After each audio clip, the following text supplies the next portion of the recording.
2024 assembly ఎన్నికల్లో గెలుపే లక్ష్యంగా సీఎం జగన్ కసరత్తు చేస్తున్నారు. కొన్ని నియోజకవర్గాల్లో ఇన్ఛార్జ్ల మార్పుపై కొలుక్కొచ్చింది.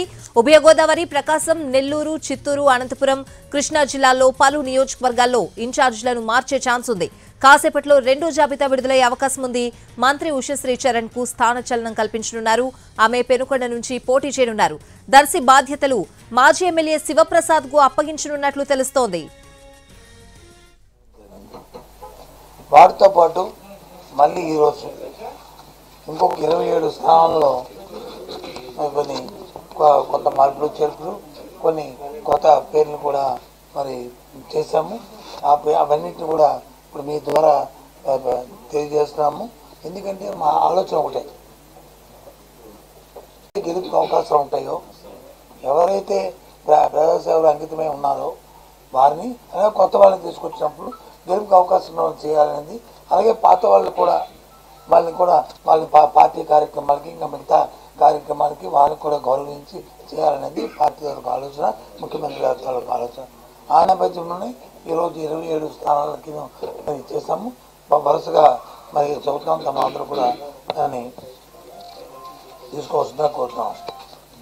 అనంతపురం ఎంపీగా ప్రస్తుతం మంత్రిగా ఉన్న శంకరనారాయణ గారిని, మాలగుండ శంకరనారాయణ గారిని అనంతపురం ఎంపీగా ఆయనకి మరి ఎంపిక చేయడం జరిగింది. అలాగే హిందూపూర్ ఎంపీగా శ్రీమతి దోళదరాజు శాంత, ఆవిడ కూడా మాజీ పార్లమెంట్ సభ్యురాలు. ఆవిడ్ని మరి ఎంపీగా ఆవిడని ఎంపిక చేయడం జరిగింది. అలాగే అరకు ఎంపీ ఎస్టీ ఆ ఎంపీగా శ్రీమతి కొట్టుగుళ్ళ భాగ్యలక్ష్మి, అంటే ఇప్పుడు పాడేరు ఎమ్మెల్యేగా ఉన్న భాగ్యలక్ష్మిని ఆవిడని అరకు ఎంపీగా ఆవిడని ఎంపిక చేయడం జరిగింది.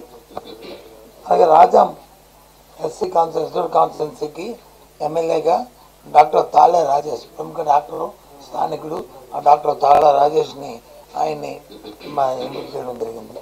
అలాగే అనకాపల్లి ప్రస్తుతం ఉన్న మన మంత్రి గారిని వారిని వచ్చి వారి సేవలు నిర్వహించుకుంటూ, అలాగే మలసాల భరత్ కుమార్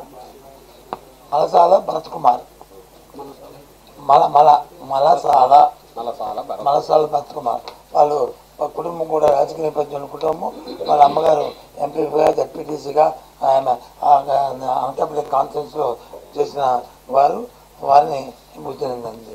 అలాగే పాయకరాపల్లి ఎస్సీ స్థానానికి అక్కడ ఏదైతే ఇంతకుముందు ఇక్కడ మా రాజ్యంలో ఉన్న శాసనసభ్యుడు 3 సార్లు శాసనసభ్యుడిగా ఆయన కంబాల జోగులు గారిని, వారిని పాయకరాపేట ఎస్సీ కాన్ఫరెన్స్లో ఆయనకి మరి ఎమ్మెల్యే క్యాండిడేట్గా ఆయన ఎంపిక చేయడం జరిగింది పోటీలో. అలాగే రామచంద్రపురంకి ప్రస్తుతం మాజీ మంత్రిగా, రాజ్యసభ మెంబర్గా ఉన్న పిల్లి సుభాష్ చంద్రబోస్ గారి కుమారుడు పిల్లి సూర్యప్రకాష్ని ఆయన్ని అక్కడ అభ్యర్థిగా నిర్ణయించడం జరిగింది. పి గన్నవరం ఎస్సీ విపత్తి వేణుగోపాల్ ప్రస్తుతం ఎవరైతే జడ్పీ చైర్పర్సన్ ఉన్నారో, జడ్పీ చైర్మన్గా తూర్పుగోదావరి జిల్లాకు ఉన్న ఆయన్ని అక్కడ అభ్యర్థిగా ఎంపిక చేయడం జరిగింది. పిఠాపురం శ్రీమతి వంగా గీత గారు తెలియని వాళ్ళు లేరు. ఆవిడ రాజ్యసభ మెంబర్గా, అలాగే పార్లమెంట్ సభ్యురాలుగా ఇప్పుడు ప్రస్తుతం, అలాగే మా జిల్లా చైర్మన్గా చేసిన వంగా గీత గారిని, ఎమ్మెల్యేగా చేసిన వంగా గీత గారిని పిఠాపురంకి ఆవిడని అభ్యర్థిగా నిర్ణయించడం జరిగింది. ప్రస్తుతం కాకినాడ లోక్సభ. జగ్గంపేటకి తోట నరసింహం గారు మాజీ మంత్రి గారు, ఆయన అంతకుముందు మాజీ మంత్రిగా చేశారు. ఆయన్ని అక్కడ అభ్యర్థిగా నిర్ణయించడం జరిగింది. ప్రతిపాడు వరపుడు సుబ్బారావు మాజీ శాసనసభ్యుడు, అలాగే మాజీ సెంట్రల్ బ్యాంక్ అధ్యక్షుడు చేశాడు. అతన్ని అక్కడ మరి అభ్యర్థిగా నిర్ణయించడం జరిగింది.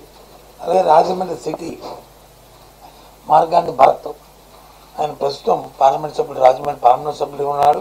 ఆయన్ని సిటీ తాలూకా శాసనసభ స్థానానికి ఆయన ఎంపిక చేయడం జరిగింది. ఆయన అభ్యర్థిగా నిర్ణయించడం జరిగింది. రాజమండ్రి రూరల్ చెల్లిపోయిన వేణుగోపాల కృష్ణ, ఇప్పుడు మంత్రిగా ఉన్న బీసీ వెల్ఫేర్ పర్యవేక్షిస్తున్న వేణుగోపాల కృష్ణని ఆయన అక్కడ అభ్యర్థిగా నిర్ణయించడం జరిగింది. ఆయన ఇంతకుముందు జిల్లా చైర్మన్గా కూడా మరి తూర్పుగోదావరి జిల్లాకు చేసిన వ్యక్తి ఆయన. అలాగే పోలవరం ఎస్టీ కాన్స్టిట్యున్సీకి శ్రీమతి తెల్లం రాజ్యలక్ష్మి ఎవరైతే బాలరాజు గారు ఉన్నారో సీనియర్ శాసనసభ్యులు వారి తాలూకా సతీమణి రాజలక్ష్మి గారిని ఎంపిక అక్కడ అభ్యర్థిగా నిర్ణయించడం జరిగింది. కదిరి బిఎస్ ముక్బాల్ అహ్మద్ మైనార్టీకి చెందినవాడు, స్థానికుడు. ఆయన్ని అక్కడ అభ్యర్థిగా రేపు అక్కడ శాసనసభ స్థానానికి అభ్యర్థిగా నిర్ణయించడం. కదిరికి Yerragondapalem SC Tatiparthi Chandrasekhar SC constituency Yerragondapalem. అక్కడ ఎమ్మికనూరు మాచాని వెంకటేష్ ఒక బలహీన వర్గాలకు సంబంధించిన వ్యక్తి. ఆ మాచాని వెంకటేష్ని అక్కడ మరి అభ్యర్థిగా శాసనసభ స్థానానికి పార్టీ తరఫున అభ్యర్థిగా నిర్ణయించడం జరిగింది.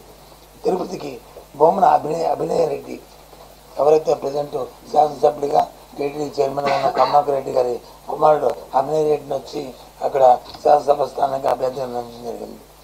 గుంటూరు ఈస్ట్ శ్రీమతి షేక్ నూరి ఫాతిమా ఎవరైతే మరి గుంటూరు ఈస్ట్ ఎమ్మెల్యేగా ఉన్న వారి తాలూకా కుమార్తెని అక్కడ మరి ఈ స్థానానికి వచ్చి ఎమ్మెల్యేగా మా అభ్యర్థిగా నిర్వహించడం జరిగింది. మచిలీపట్నం పేర్ని కృష్ణమూర్తి ఎవరైతే ఇప్పుడు పేర్ని నాని గారు ఉన్నారో మరి వారి తాలూకా తనయుడు మరి కృష్ణమూర్తి గారు, అంటే వాళ్ళ నాన్నగారు పేర్ని కృష్ణమూర్తి గారు అని ఎక్స్ఎంపీ గారు ఎక్స్ మినిస్టర్ గారు ఉండేవారు. ఆ కృష్ణమూర్తి గారి పేరునే ఈ అబ్బాయి కూడా పెట్టారు. ఆ కృష్ణమూర్తి మళ్ళీ ఇప్పుడు పోటీ చేస్తున్నాడు. నాని గారి అబ్బాయి వారిని అభ్యర్థిగా నిర్ణయించడం జరిగింది. అలాగే చంద్రగిరికి చెవిరెడ్డి భాస్కర్ రెడ్డి స్థానిక శాసనసభ్యులుగా ఇప్పుడు అక్కడ శాసనసభ్యులు ఉన్నాడు. వారి తాలూకా ధనుడు మోహిత్ రెడ్డిని అభ్యర్థిగా నిర్ణయించడం జరిగింది. అలాగే పెనుగొండకి శ్రీమతి కేవి ఉషా చరణ్ ఇప్పుడు ప్రజెంట్ మంత్రిగా ఉన్నారు. మరి ఉమ్మడి చైల్డ్ వెల్ఫేర్ మినిస్టర్గా ఉన్న ఎవరైతే ఉషా చరణ్ ఉన్నారో వారిని అక్కడ మరి అభ్యర్థిగా నిర్ణయించడం జరిగింది.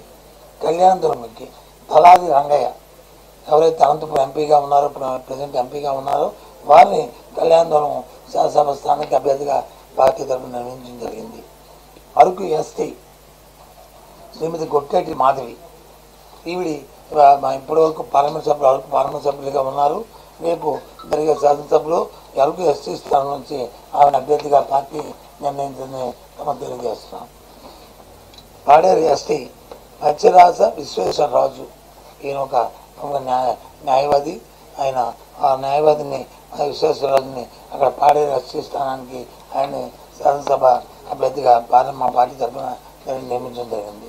విజయవాడ సెంట్రల్ అని ప్రస్తుతం మాజీ మంత్రిగా చేసి ప్రస్తుతం ఎమ్మెల్యేగా ఉన్న వెల్లంపల్లి శ్రీనివాసరావుని విజయవాడ సెంట్రల్కి అభ్యర్థిగా నియమించడం జరిగింది.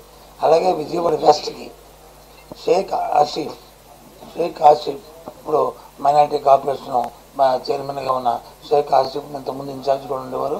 ఆయన్ని అక్కడ అభ్యర్థిగా నిర్ణయించడం జరిగిందనే విషయాన్ని మీ ద్వారా తెలియజేస్తున్నాము. అందరూ కూడా ఇవాళ పార్టీ తీసుకున్న నిర్ణయం అవుతుంది. మార్పులు చేసిన అందరినీ గెలిపే ధ్యేయంగా ప్రజాసేవ ధ్యేయంగా ఆలోచన చేసిన నిర్ణయాలు ఇవన్నీ కూడా ఎవరైతే ఇందులో లేని వాళ్ళు ఎవరైతే ఉన్నారో వారిని పార్టీ ఇంకా కార్యక్రమాలకి లేదు ఇంకా అవసరమైన బోల్డన్ని పార్టీలో అధికారం అనేది వచ్చిన తర్వాత పార్టీలో బోల్డెన్ అవకాశాలు ఉంటాయి కాబట్టి అవకాశాలకి వాళ్ళందరినీ వినియోగించుకుంటామనే విషయాన్ని కూడా మీ ద్వారా తెలియజేస్తున్నాం.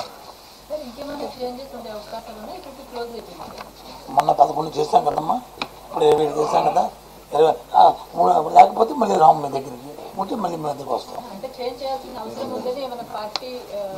పార్టీ ఆఖరి వరకు కూడా పార్టీ గెలిపే ధ్యేయంగా 175 స్థానాలు గెలిపే ధ్యేయంగా ఆఖరి వరకు కూడా ఈ ప్రక్రియ జరుపుతూనే ఉంటుంది.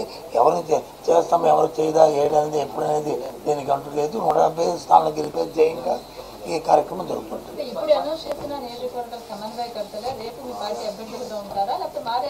చెప్పాను కదా ఉంటారని చెప్పి చెప్పింది, అనౌన్స్ చేశాను.